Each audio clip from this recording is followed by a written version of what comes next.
પંચમહાલના વેજલપુર બાગાયત ફાર્મમાં કેરીને વાવાઝોડાથી નુકસાન. અંદાજે 40 વીઘામાં 2000થી વધુ પ્રજાતિના આંબાના વૃક્ષો વાવેલા છે. ગત મોડી રાત્રે આવેલા વાવાઝોડામાં કેરીઓ ખરી પડી છે. અંદાજિત 400 મણ જેટલી કેરીઓ પવનના કારણે ખરી પડી છે. નડિયાદના વેપારીએ ટેન્ડર પ્રક્રિયાથી વેચાણમાં આ કેરી લીધી હતી.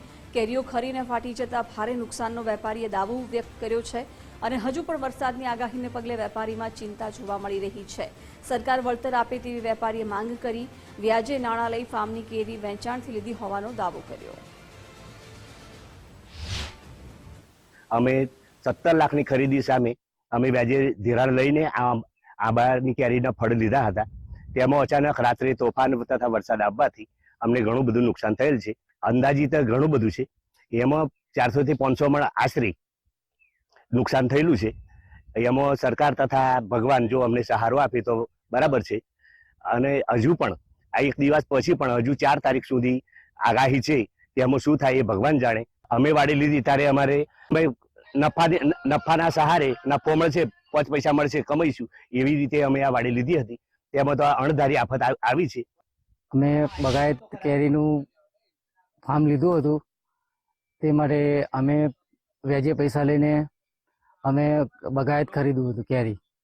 હવે અચાનક વરસાદ ને વાવાઝોડું આવવાથી ઘણું બધું નુકસાન થયું છે અને અમારી એવી અપેક્ષા હતી કે અમે કંઈક 2 પૈસા કમાઈએ તો અમે કંઈક લગ્ન પ્રસંગમાં છોકરાના વાપરી શકીએ.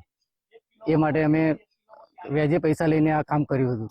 તે એના ઉપરાંત અચાનક વાવાઝોડું આવવાથી ઘણું બધું અમને નુકસાન થયું છે. 400 થી 500 મણ કેરીનું નુકસાન થયું છે.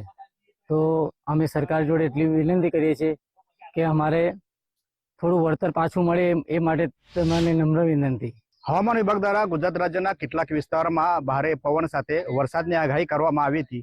ત્યારે પંચમહાલ જિલ્લાની વાત કરવામાં આવે તો પંચમહાલ જિલ્લામાં ગત મોડી રાત્રિએ ભારે પવન સાથે ધોધમાર વરસાદ વરસતા હાલ જે ખેડૂતો અને જે આંબાવાડી ધરાવતા જે વેપારીઓ છે તેઓને ભારે નુકસાન વેઠવાનો વારો આવ્યો છે. હાલ આપણે સીધા દ્રશ્યો બતાવવાનો પ્રયત્ન કરીશ કે ગત મોડી રાત્રિએ પંચમહાલ જિલ્લામાં ભારે પવન સાથે વરસાદ થતા જે વેજલપુર ખાતે આવેલી જે બાગાયતી વાડી છે તેમાં આશરે 50 વીઘામાં 2000 ઉપરાંતને જે આંબાના વૃક્ષ છે તેના પર લાગેલી જે કેરી છે તે જમીનદોસ્ત થઈ છે. ત્યારે આ જે આંબાવાડી રાખનાર જે વેપારીઓ છે તેનો પર માથે હાથ મૂકી રોવાનો વારો આવ્યો છે. ત્યારે હાલ જે આ જે વેપારી છે વેપારી માંગ કરી રહ્યા છે કે આગામી 4 થી 5 દિવસ સુધી જે વાવાઝોડા અને વરસાદની આગાહી છે ત્યારે મોટું નુકસાન થવાની શક્યતાઓ છે. ત્યારે સરકાર આ વેપારી તરફ જોઈ અને તેઓને કંઈક સહાય આપે તેવી હાલ અહીંના જે વેપારીઓ છે તે માંગ કરતા જોવા મળી રહ્યા છે. Namdev Patil, Gujarat first news, Kalol, Panchmahal.